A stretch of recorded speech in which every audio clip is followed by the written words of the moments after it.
அண்மை செய்தியை பார்க்கிறோம். ராட்சத ராட்டினத்தில் ஏற்பட்ட கோளாறால் 30க்கும் மேற்பட்டோர் சுமார் 4 மணி நேரமாக அந்தரத்தில் சிக்கியிருந்த விவகாரம் தொடர்பான அண்மை செய்தியை பார்த்துக் கொண்டிருக்கிறோம். 70 அடி உயர ராட்டினத்தில் சிக்கியிருந்த அனைவரும் மீட்கப்பட்ட நிலையில் பொழுதுபோக்கு பூங்கா நிறுவனத்திற்கு காவல்துறையானது நோட்டீஸ் வழங்கி இருக்கிறது. அதனை அண்மை செய்தியாக பார்க்கிறோம். விவரங்களை செய்தியாளர் துஷால் வழங்க கேட்கலாம். துஷால், தனியார் பொழுதுபோக்கு பூங்கா நிறுவனத்திற்கு நோட்டீஸ் ஆனது வழங்கப்பட்டிருக்கிறது. விவரங்கள் என்ன? வணக்கம் ராஜலட்சுமி. சென்னையில் இயங்கி வரும் விஜிபி நிறுவனத்திற்கு நேற்று நடைபெற்ற சம்பவத்தால தற்பொழுது காவல்துறை சார்பில் நோட்டீஸ் வழங்கப்பட்டுள்ளது. அதனை பார்த்து வருகிறோம். சென்னை ஈஞ்சம்பாக்கம் பகுதியிலே விஜிபி என்ற பொழுதுபோக்கு தளமானது அமைந்துள்ளது. இந்த பொழுதுபோக்கு தளத்தில சென்னை மட்டுமல்லாமல் பல்வேறு பகுதியைச் சேர்ந்த நபர்கள் வருகை புரிவார்கள்.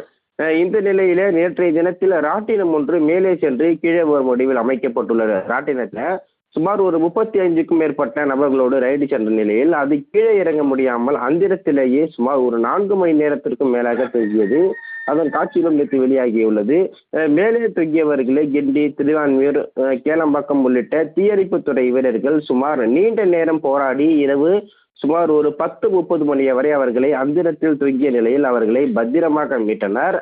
இந்த நிலையில நீலாங்கரை காவல்துறை சார்பிலே இந்த விஜிபி நிறுவனத்திற்கு நோட்டீஸ் ஒன்றை வழங்கியுள்ளனர். நேற்று விபத்து நடைபெற்ற நிலையில விஜிபி பொழுதுபோக்கு பூங்காவில் அந்த அனைத்து ஆவணங்களும் சரியாக உள்ளதா, அதே போல சரியாக பராமரிப்பு பணி நடைபெறுகிறதா என்றும் சுற்றுலா பயணிகள் என்றும் பாதுகாப்பு அவர்களுக்கு உறுதி செய்யப்படுகிறதா என்பதை பரிசோதிக்க ஆவணங்களுடன் காவல் நிலையத்தில் ஆஜராக வேண்டும் என்பது தற்போது நோட்டீஸ் ஆனது வழங்கப்பட்டுள்ளது. ராஜலட்சுமி, விவரங்களை வழங்கியதற்கு நன்றி துஷால்.